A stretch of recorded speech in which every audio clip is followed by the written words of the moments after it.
के खेत में, नागौर के रेत में भगवान ने एक बेटे को जन्म दिया है जिसका नाम हनुमान बेनीवाल है।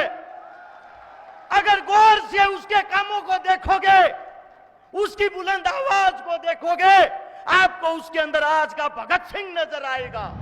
जितना जल्दी आप इन पापियों को पहचान लोगे, अपने आदमियों का साथ दोगे, असलियत में किसान की जीत उस दिन। कहा हनुमान बेनीवाल की इस चुनाव के दौरान, इस धर्म युद्ध के दौरान अगर पसीने की एक बूंद गिरेगी, वहां अपना रक्त बहा देंगे।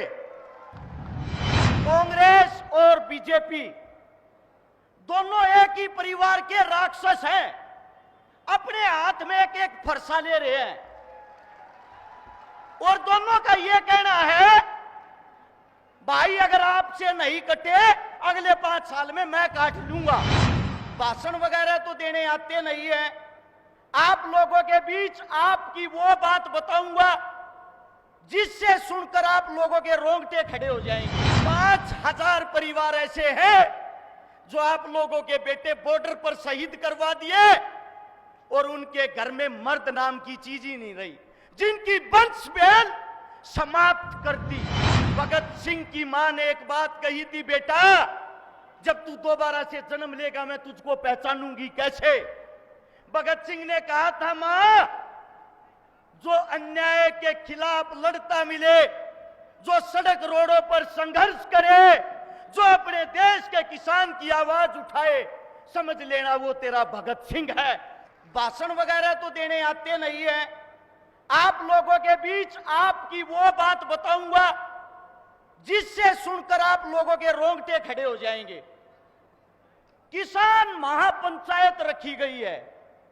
असलियत में आप लोगों को यह भी पता है किसान कौन है, किसान को यह सरकारें क्या मान रही हैं। कांग्रेस और बीजेपी दोनों एक ही परिवार के राक्षस हैं। अपने हाथ में एक एक फरसा ले रहे हैं और दोनों का यह कहना है, भाई अगर आपसे नहीं कटे अगले 5 साल में मैं काट लूंगा। दोनों मिलकर आप लोगों को काटने का काम करते हैं। किसान को इन लोगों ने यह बना दिया है, किसान सिर्फ झंडे उठाएगा, किसान मजदूरी करेगा और किसान नौकर बन के रह जाएगा। अब आप लोगों को तय करना है, आप लोगों को नौकर बनना है या राजा बनना है। किसान की छोटी सी हालत अगर आप लोगों को बता दूं, ये राजनीति वाली दोनों पार्टियां अकेले हरियाणा, राजस्थान और पंजाब के 5000 परिवार ऐसे हैं जो आप लोगों के बेटे बॉर्डर पर शहीद करवा दिए और उनके घर में मर्द नाम की चीज ही नहीं रही, जिनकी वंश बेल समाप्त कर दी। आप लोगों को एक वो दृश्य बताता हूं जिनको आप लोग अपनी सरकार मानते हो। हाल की जो सरकार, कांग्रेस सरकार, आजादी से पहले भी यह सरकार थी।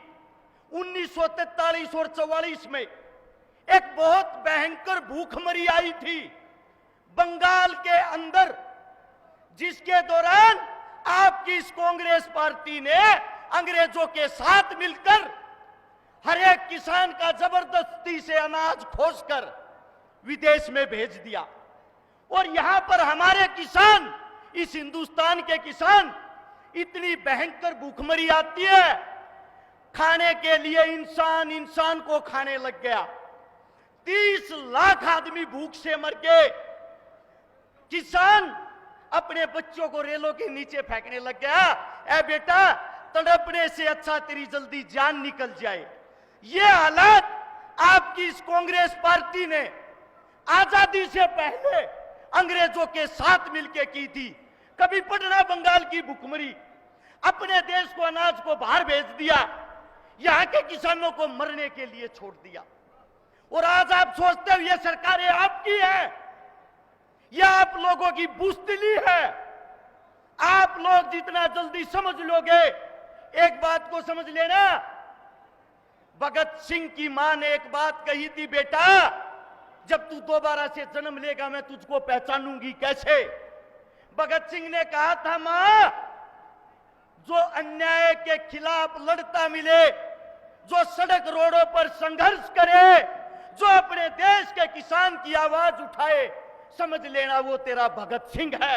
आज नागौर के खेत में, नागौर के रेत में भगवान ने एक बेटे को जन्म दिया है जिसका नाम हनुमान बेनीवाल है। अगर गौर से उसके कामों को देखोगे, उसकी बुलंद आवाज को देखोगे, आपको उसके अंदर आज का भगत सिंह नजर आएगा।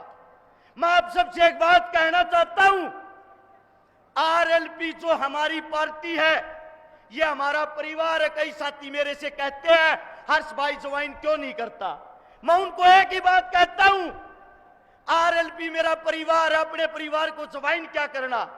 हम इसके लिए एक विश्वास दिलाते हैं, बड़े भाई साहब आप तैयारी करिए, जहां हनुमान बेनीवाल की इस चुनाव के दौरान, इस धर्म युद्ध के दौरान अगर पसीने की एक बूंद गिरेगी, वहां अपना रक्त बहा देंगे।